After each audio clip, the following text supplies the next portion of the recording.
ये कहानी एक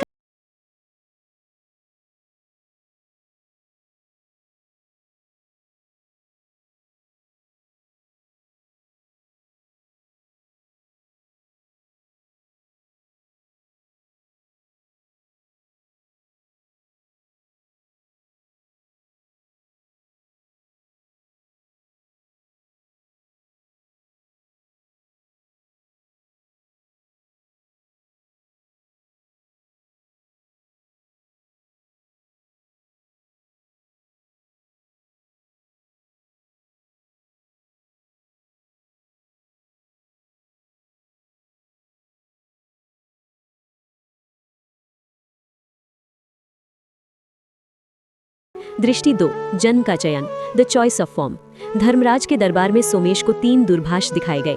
एक बैल जो दिन भर खेत में मेहनत करेगा, कोड़ा खाएगा लेकिन दूसरों का पेट भरेगा। एक कुत्ता जो एक अमीर घर में रहेगा मगर उसकी कोई अपनी मर्जी नहीं होगी। एक वृक्ष जो बरसों तक एक ही जगह खड़ा रहकर धूप सहेगा और फल देगा। सोमेश ने पूछा, क्या मैं सीधे इंसान नहीं बन सकता? जवाब मिला, नहीं। मनुष्य बनने से पहले आत्मा को सेवा और धैर्य सीखना पड़ता है। तुम्हें पहले निस्वार्थ होना सीखना होगा। दृष्टि 3 धरती पर वापसी rebirth as a creature. Somesh की आत्मा को एक तेज रोशनी ने खींचा। अगले ही पल वो एक नए शरीर में था। उसने आंखें खोली तो पाया कि वो एक बैल का बछड़ा है। एक किसान ने उसे सहराया और कहा, इसका नाम कालू रखते हैं। अगले 10 सालों तक सोमेश यानी कालू ने खेत में हल चलाया। उसने गर्मी, बारिश और थकान सही। पुराने जन्म में वो आलसी था मगर इस जन्म में उसने मेहनत का महत्व समझा।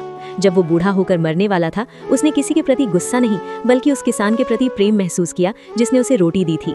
दृष्टि 4 शून्य में दोबारा मुलाकात। मरने के बाद सोमेश की आत्मा फिर से उस प्रकाश के सामने थी।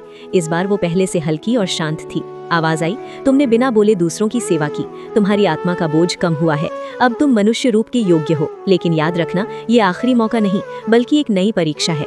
दृष्टि 5 मनुष्य जन्म द फाइनल रिटर्न।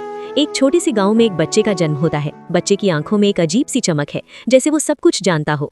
सोमेश ने अभी गरीब घर में जन्म लिया था। उसके पास धन नहीं था लेकिन उसके पास संस्कार थे। उसने बचपन से ही लोगों की मदद करनी शुरू कर दी। उसे याद नहीं था कि वो पहले क्या था, लेकिन उसकी आत्मा को दर्द का अनुभव था, इसलिए वो किसी को दुख नहीं पहुंचाता था। कहानी का सार द कंक्लूजन। 10 मिनट की ये यात्रा हमें बताती है कि 1 नरक सिर्फ सजा नहीं बल्कि आत्मा की सफाई का एक प्रोसेस है। 2 पुनर्जन्म इस बात पर निर्भर करता है कि हमने पिछले जन्म में क्या सीखा।